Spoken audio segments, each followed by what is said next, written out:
Imagine waking up every morning and walking into a place where your performance isn't judged by your work, but by how scared you are of losing your job.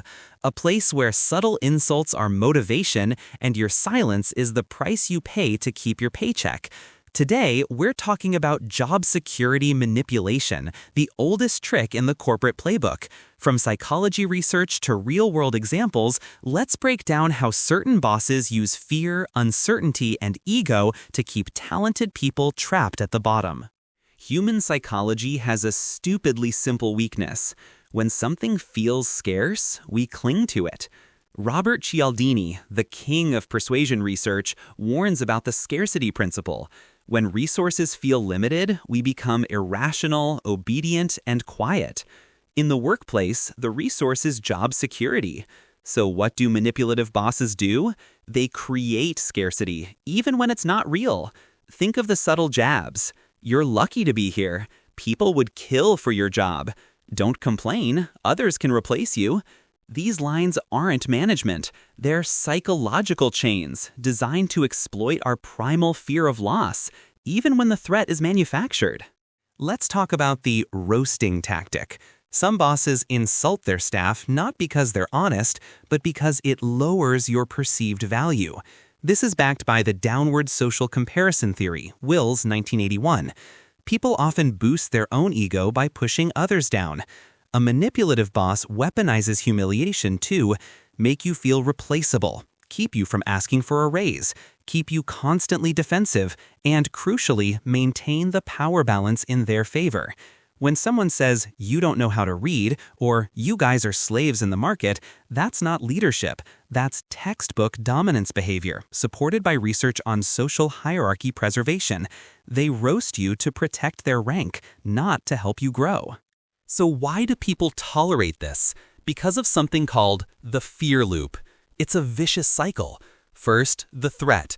The boss hints you could be fired. Then, uncertainty. You don't know if it's true, creating anxiety. This leads to dependency. You cling to the job even harder, feeling trapped. Finally, silence. You avoid speaking up, becoming compliant. This loop is straight from organizational psychology. It's the same mechanism cult leaders use: unstable acceptance, unpredictable punishment, and emotional dependency. Workplace version? Just sprinkle corporate culture on top and call it normal. It keeps you perpetually off balance, easier to control.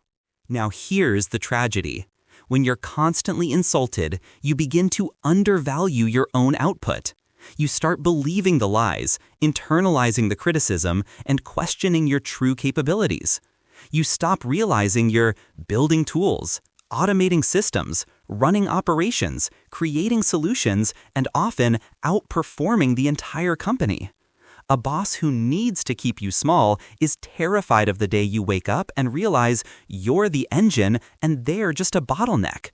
Your talent, your innovation, your sheer capability is what truly drives the organization, not their fragile ego or manipulative tactics. Here's the part employers hate. The moment you build skills, assets, and independent income, the manipulation breaks. Imagine a shield forming around you, deflecting their words. YouTube revenue, side projects, apps you build, freelance, consulting. These aren't just hobbies or aspirations. They are shields. They are the tangible manifestation of your self-worth, your true value, decoupled from any single employer. The moment you no longer fear losing your job, their entire strategy collapses. Their power over you was an illusion, sustained only by your perceived lack of options. Freedom isn't quitting. Freedom is knowing you can. If you're watching this while dealing with a toxic boss, remember one thing. You are not owned. You are rented, and you can leave anytime you want. Build your skills, build your systems, build your independence. Nurture your true value, and one day, you won't need anyone's permission to breathe. Your worth is intrinsic, not dictated by another's insecurity. Reclaim your professional sovereignty. If you want more psychology breakdowns, more workplace analysis, and more freedom-centered content, hit subscribe. Your growth should never depend on someone else's insecurity.